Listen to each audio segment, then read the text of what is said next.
Anything I love better than anything else in the world, better than chocolate, better than mousse bars, better than anything that you could possibly think of, it's when Hollywood apologizes for something really crappy that they had done. And there's a few cases of this throughout Hollywood history. The Star Trek reboot is one of them, though I'm sure there's some of you out there, mostly the J.J. Abrams haters, whom have your reasons for hating J.J. Abrams, and I'm not going to, go after you for your opinions on things, because I'm very opinionated myself.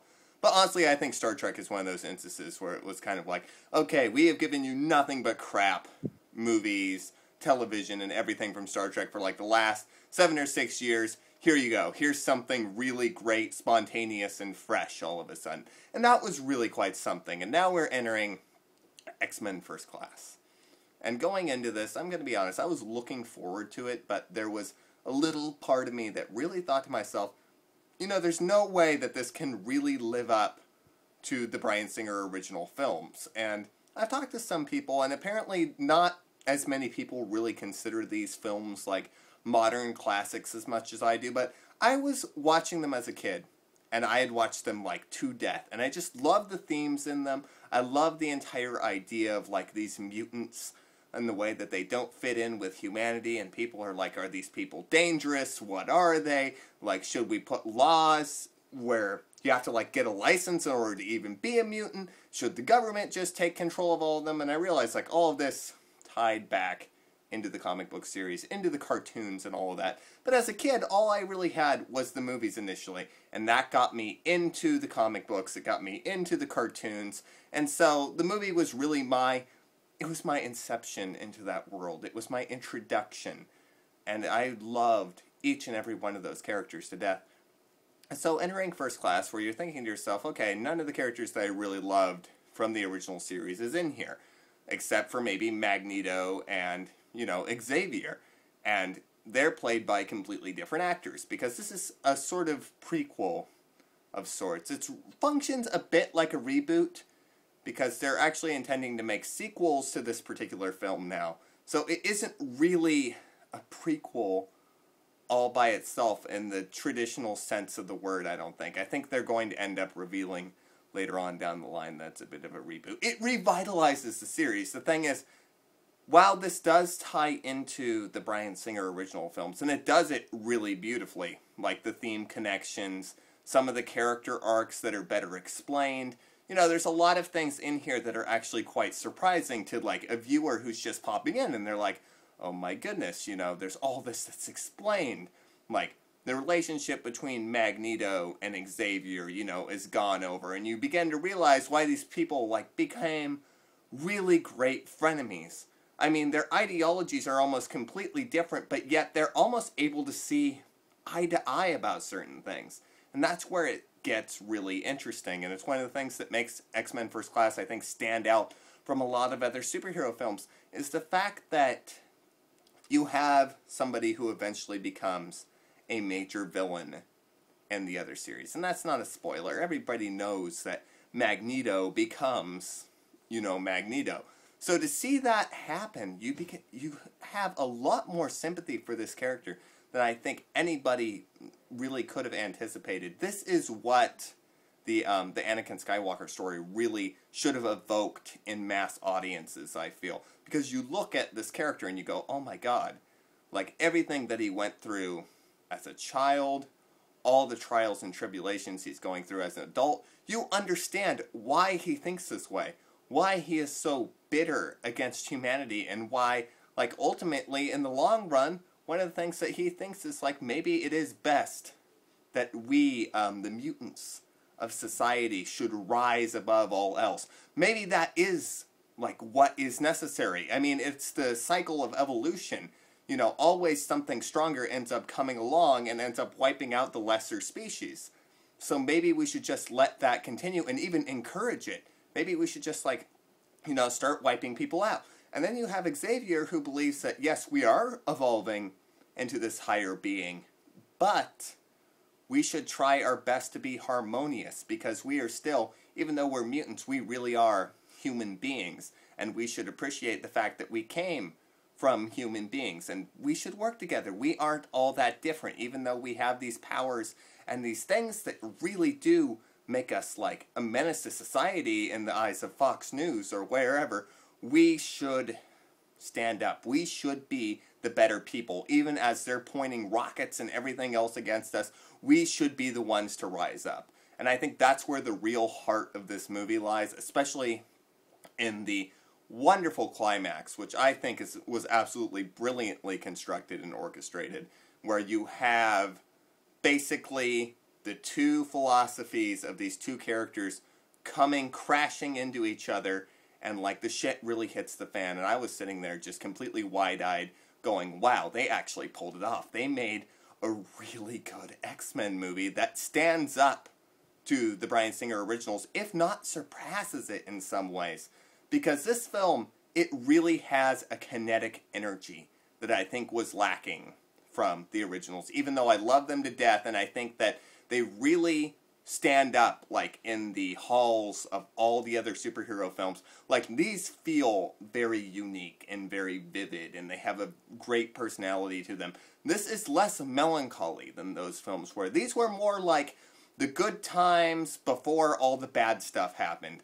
Like, there's mutants, but when they get together, they have a good time, because they feel all isolated and alone when they're by themselves, but when they're together, it's like, oh my god, it's like this coming out party. I can imagine this must be like, I can relate to it personally. I'm not saying that I'm a mutant or anything, but it's just like, you know, when you feel like you're completely alone, and then all of a sudden you meet a bunch of people like just like you, and you just have this moment of bonding. That is what the kids in this film, the mutants, end up like discovering. And there's this really great scene, which is kind of cheesy and sort of a comic book way, but there's a real heart to it. There's a real pulse where all of a sudden they're all talking to each other and they're showing off their powers. And they're like, oh, what do you have? And the guy whose name is Darwin ends up having like weird fish powers. There's a guy that has like hula hoop laser beams. And there's all of this great stuff, and they're bonding. And I really felt that moment, and I was like, see, this is actually something that was missing from like the original X-Men film mythos, is this feeling of like elation. It was almost always like a straight line of like melancholy, as most of Bryan Singer's films are. He is just that kind of director. He's very, well, he's melancholy. That's exactly what he is. And those films were great on that particular level. But the action sequences in this, oh my god, the action sequences. I will say that Matthew Vaughn has proven himself more than worthy. If you look at Kick-Ass, which has, I personally think, like some of the best directed action sequences of like any movie, like of recent memory. It was really grody. It was really like over the top. It was dark, but there was a certain energy to it. It was like a ping pong ball just going through these rooms, and it's just this wide array of destruction that was done really comically and creatively, and you get that in X-Men First Class. There's a scene with a teleporter in this, like, and the scene in X2 with Nightcrawler is still fantastic, and I think that's a hard one to beat. But this scene with a teleporter mutant who's red and looks just like Nightcrawler, and I know fans of the comic book are probably going to tell me like it's Nightcrawler's dad or something along those lines, but honestly, I never really paid all that much attention to the continuity, so please forgive me, fans. I'm sorry, I'm not a very good X-Men fan, am I? No, I'm not. I should just punish myself and shoot myself right here. But anyways, there's this entire sequence where he's teleporting people up in the air and just like dropping them. And there was just something so comical about it, and so dark and kind of perverse in a sort of PG-13 way. And almost all the sequences with Magneto where he's kicking ass feels that same way. You really feel that momentum when he's going into battle, and he's just like, he's using his magnetic powers in ways that you'd really never seen in the other movies. And there's just things that happened that reminded me, it brought me back to Hit Girl and Kick-Ass, where you're just sort of sitting there going, oh my god, look at her, she's over there, and it was a lot more comical. In this, like, it's that same kind of energy, except it's like a 30-year-old guy who's out for revenge, and like things are just like bouncing off the walls, like anything that's metal is going to end up being used at some point in the frame, which I think is like fan-fucking-tastic. I mean, it's something that I didn't realize I wanted to see. I never realized that I really wanted to see Magneto as like a young badass. But here he is, and he's a young badass, and he's doing young badass things. And I'm sitting there going, wow, thank you. Thank you. That was just like, I am enjoying this very much. I love seeing him kick the crap out of people with their own guns and like using barbed wire and like wrapping it around people. It's just absolutely hysterical. There are, however, negatives to this film, and I think I'm going to point these out. They're the same kind of hollow, emotional moments that I think sort of distracted from Spider-Man 2, in my personal opinion. Like, there's just a few points where you feel like, okay, we get it, it's a comic book movie, it's kind of cheesy. But there's a few one-liners in this that are kind of groan-worthy, and you could kind of feel like, okay, the dramatic tension is really building in this scene, everybody's involved, and then suddenly Magneto is like, me, I'm Frankenstein's monster, and I'm looking for my master. And you just can't help but facepalm and go, oh great, you just deflated that entire balloon. You just took a needle to it and it went all over the room. With that said, though, there are quite a few moments in this that were really heavy.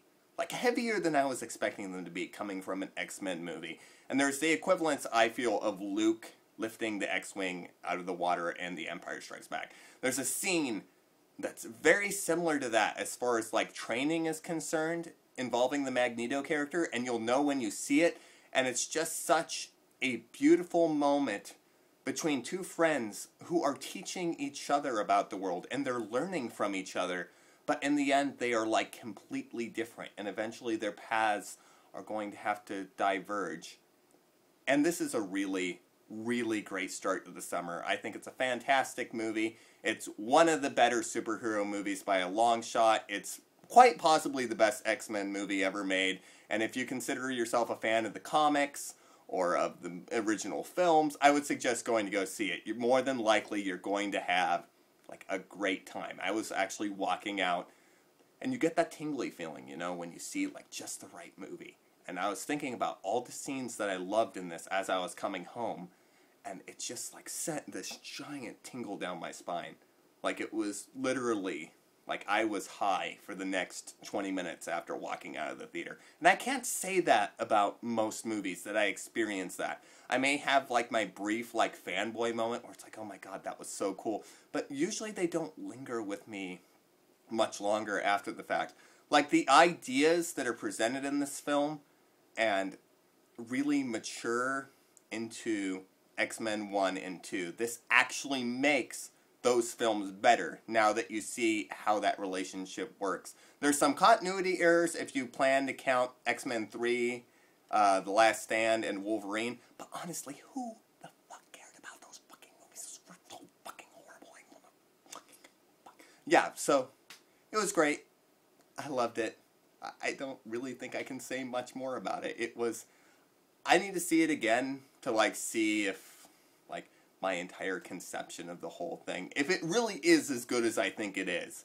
Because right now, it's like, it's way up there on the superhero chart, and I don't think it's gonna fall off there. I definitely think it's like within the top 6 or the top 5, which for me is saying a lot, because I like superhero movies when they're done right. So, with that being said, X-Men The Last Stand. Go and check it out. And you can expect a review of Super 8 coming up here.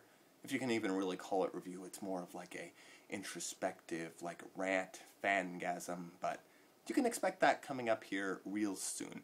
Alright, ta-ta. Love you guys. How do you turn this thing off?